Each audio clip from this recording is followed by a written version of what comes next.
Did you guys miss me?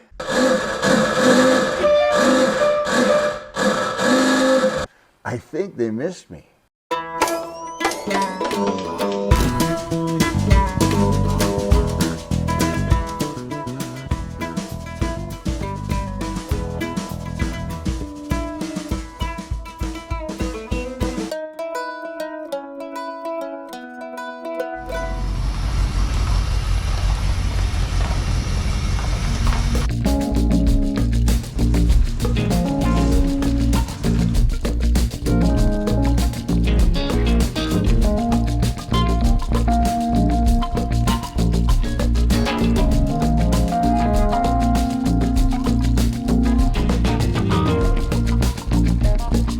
All right, we're back on Cherry Red.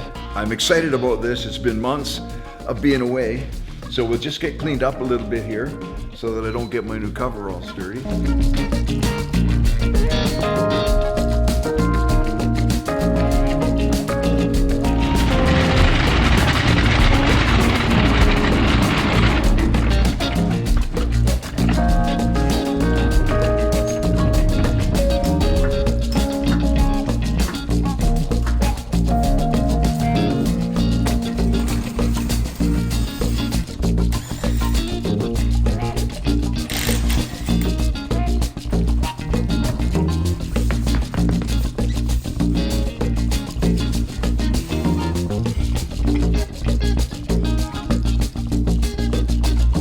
Job number one, we're going to put rubber between the fenders of the 49 and the steel of the wheel well inside the Cadillac there. And trip to Chinatown, another Chinatown treasure. There we go. Nice, just fairly soft, 2-inch wide, 1/4-inch thick rubber. And I'm going to screw it in there with some self-drilling screws and then screw gun. And that'll keep the water from splashing up inside the fenders or on top of the wheel wells. It'll keep everything down and out where it needs to be, because we're going to use this car in the wintertime and there'll be salt on the roads and there'll be slush and mud and all kinds of stuff. So we need to have it so it's all sealed up, and then car wash, spray it out, keep it clean, keep it from rusting. Well, just a quick trip down to Montana, across the border south of here, to pick up car parts. We drive across the bald-headed prairie, long and straight and often very cold and sometimes really slippery. So this is a good time of year. There happens to be no snow or ice yet, which is good for, well, we're in December already. So we slow her down coming into Coots, Alberta, and on the other side of town is the border and American Immigration Customs. These guys are always much more friendly than the Canadian guys. I just got to say, you always want to know, what kind of truck is that? The Canadian guys are like stiff upper lip. You got any guns? You got any marijuana?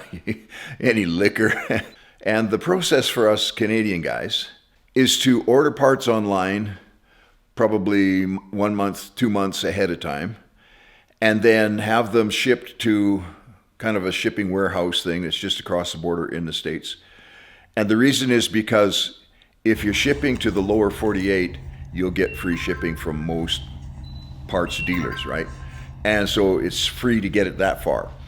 And then to drive down and pick it up. Of course, from here, it's like 350 kilometers one way. So we're talking about a 7-hour round trip. But it's worth it once a year, maybe twice a year. Otherwise, you have stuff shipped in to Canada, and some guy shows up at your door in a minivan with a charge card reader machine. And he's got a whole bunch of fees added to your parts. Now, the fact is that these parts, car parts coming from the US or into Canada from anywhere, are duty free, particularly for classic cars. And so there's no duty on them. All we have to pay is the GST, goods and services tax. What is it, 5%? And it's a done deal. Now, Sweetgrass is a scrumpy little town, a bunch of old army vehicles and stuff parked along the side of the road. And for most of you US guys, it's probably some kind of an outpost, because beyond Sweetgrass, that's the Canadian border, and then who knows what's beyond that, the wild north. Actually, you know what's beyond that? Farmyards full of really well-preserved old iron, Beautiful cars and trucks. A lot of farm trucks, pickup trucks. And on the way home, stop in Lethbridge overnight and help the kids haul a load of junk out of their backyard to the dump. So I pulled my trailer down here from Calgary. And then the other thing is I needed to buy some more satin coat, 16 gauge, 18 gauge, 20 gauge. And there's a place here in Lethbridge that's easy to get to and sells it. Man, it's gone up in price though. It used to be about $100 a sheet Canadian, and now we're averaging $200 a sheet.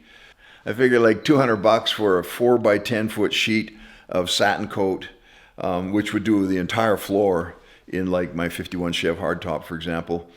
But if I wanted to buy a floor already stamped out, we're looking at what, at least $1,200 US now, I think, and then extras for shipping because it's a big item. So it's better just to make your own. And then good to get back to Calgary, where my honey's waiting for me with some warm lunch that she just made, whipped up a nice soup. And not only that, it's kind of like Christmas because I get to open up all the packages that I brought up from Montana. Beginning with these beautiful coilovers, and they are specific, of course, to the Cadillac CTS, this particular model of 2006. And they will give me another 3 inches of lowering if I want it. And I think I'm probably going to set it an inch and a half lower just to get a really nice stance in this car. I didn't shop the roof, so there's no sense like going too low or bagging it or anything like that. And besides, the whole purpose of this car is a highway machine that we can actually use year-round, daily driver. So I bought a couple of different styles of this chrome strip stuff that I can put inside the doors when I get to making those inside panels. And this next package is the door handles, interior door handles, knobs, window winders, and so on for the 46 Chev Coupe that's waiting in line out there to get into the garage. They're beautiful. I really like these. And there is the steering wheel hub that goes with the nice steering wheel that we're going to get a look at in a minute. And I really want to have exterior mirrors on the car. I'll put one in the interior as well. But it's really important for a daily driver to be able to see around you all the time, man, because there's a lot of lane switching. So these will probably work. I think the left one will go on the right side and the right one will go on the left side so that they'll be high enough that we can actually see out the window, see the mirror, yeah, see who's coming. I decided to just go ahead and buy a new set of taillights for the 46 Chev Coupe because the old ones repairable, but cost more to repair them, I'm sure, than just buying new ones. And then at the same time, I bought new ones for the 49 Chev original style. I was going to put some kind of custom taillights on the back. I don't know, a little bit of a fin maybe, or Frenched in taillights, I'm not sure. But I'm kind of getting to the point where I don't want to do any more custom work now because I just got to get this car on the road. So I just bought a pair of the original ones. The holes are still where they need to be on the back of the car, and they'll just bolt right in.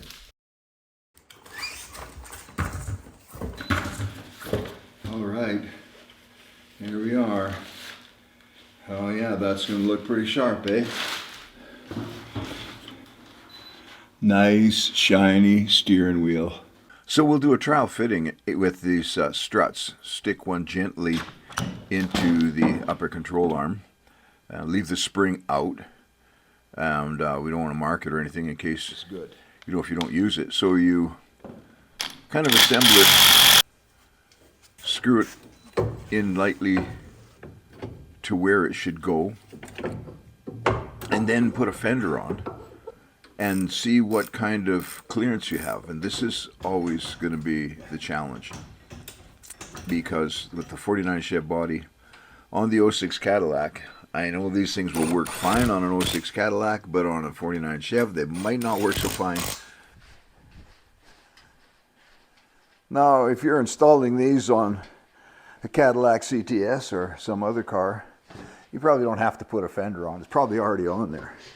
We'll just have a look at the clearance between the tire and the fender, particularly when you're turning. These fenders have gone on and off, and these wheels have gone on and off so many times I'm going to wear them out before I ever get the car on the road. So the deal is to lift the suspension up to where it's actually going to ride. And yeah, sure enough, there's not enough clearance. So Okay, actually what we're going to do then, we are going to send them back where they came from. Oh, that'll be fun. Okay, Christmas is over. I got one more job to do on this car. Let's head to the back. There are two little patches, one on each side, inside the rear fender well that need to be filled in to keep the wheels from slinging the mud up on top of the mufflers. And once I've closed those off, I'm pretty confident that I can go dashing through the snow, the ice and the slush and the mud, whatever you have on the roads, and this car will not rust out. And coming up next week, we are going to take a trip through the mechanical parts of this car and get everything up to refreshed to the point where I believe I could probably get another 200,000 kilometers or something out of this engine and transmission. So we're gonna look at all those things in detail, but at the same time I've come up with a very big challenge. You know, if you mess up the wires on this car, the wiring on this car, I've eliminated the door modules, computers that are in each door and all that kind of stuff. And now the car has gone into lock mode. So it doesn't want to unlock the gear shift from park, and the anti-theft light is on the dash. And so I've got to sort that out. But what happens now is I've got so much stuff disconnected. There are no like door closer, opener switches anymore. There's no lock switches, all of that kind of stuff. I might have to go through all of my junk, find all those switches when I tore that Cadillac apart and put them all together and let the computer think that those doors and those locks are still all in place. You know, I think the scary part for anybody that's taken on something new is that you don't understand enough or you don't know enough about it to be able to see it through. And this whole electronic stuff, I mean, you know, like what chance do I have of sorting that stuff out, short-circuiting that stuff and making it work? I've done lots of research on YouTube and there's nobody that's done this. So, you know, I'm kind of out on a new frontier here, and but determined to make it work. So the question always when we're doing something like that is my skill level at a professional enough level that I can take this beyond just a hobby and actually do something that I've never done before, never experienced before, and I have nobody to ask. Like, who are you going to ask? Phone up the Cadillac dealer and say, you know, if the doors are missing off the Cadillac, how do you get the anti-theft light to go off? No, that ain't going to happen. So we're going to have to sort through this thing one system at a time. But my encouragement to you is that you and I get to choose whether we want to learn something new and make it happen, or whether we want to be a spectator. And there's nothing wrong with either choice. So, you know, when it comes to building cars, there's lots of guys that just want to watch, and that's good. There's certain things that I like to watch on YouTube or Rumble or whatever, and I don't want to get involved with. I just want to watch them. That's relaxing, it's encouraging or whatever, and you do get some ideas. But when it comes to the car building, I want to be totally involved. I want to be the guy. I mean, I've been building my own cars since I was a teenager. I've never gone to a garage for anything except, what do they call those safety inspections that you need for the insurance company. Otherwise, yeah, I've done all my own work on absolutely everything. And so once you make that choice, you're committed. And that's where you have to go through the thick and the thin of it. Kind of like a marriage, right? You got to stick with it if you want it to succeed. And so sticking with this, I'm determined that I'm going to learn or figure out everything that needs to be learned or figured out to be able to do whatever I take on next. And yeah, I'm looking forward though to getting past all of this stuff with the car, all of the mechanical stuff, and getting onto the bodywork. So that'll be a couple weeks from now, but it's going to be great. And then just sit on my stool and sand away. It's kind of like farming, you know, back in the day, driving the tractor round and around and around. Right? You can think about anything you want to. You didn't have to hardly pay attention. So the bodywork is going to be refreshing in that way. You know, obviously, you're going to learn a few new things every time you do it, but for the most part, it's just a lot of work sanding. So you get to think about something else while you're doing it. Yeah.